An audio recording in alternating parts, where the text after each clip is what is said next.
আজকে সারাদিন কী, কী খেলাম তোমাদের সাথে চলো ঝটপট শেয়ার করে দিই। তো আমি তো ঘুম থেকে উঠে ব্রেকফাস্টে আজকে আর চা বিস্কিট খাইনি বা অন্য কিছু খাইনি। একদম ডিরেক্ট ব্রেকফাস্টই করেছিলাম।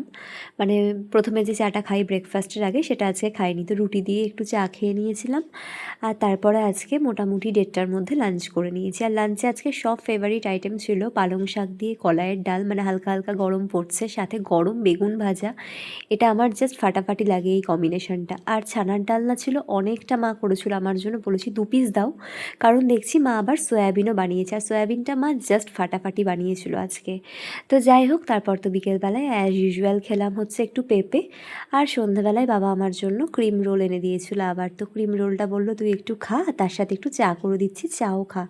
তো এটা তো পুরোপুরি মানে সন্ধ্যের টিফিনটা বাবাই সার্ভ করেছে আমাকে। আর চাটা সত্যি আজকে খুব ভালো হয়েছিল, দারুণ ফ্লেভার এসেছিলো।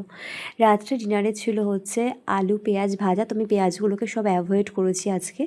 আর মা অনেকটা বেশি ভাত দিয়েছিলো, আর চামচ দিয়ে খাচ্ছি কারণ নেলস করিয়েছি তোমরা জানো। যাই হোক, আর ছানার ডালনাটা একটু বেশি খেয়েছি, আর তার সাথে সয়াবিনটাও এত ভালো হয়েছিল, খেয়ে নিয়েছি।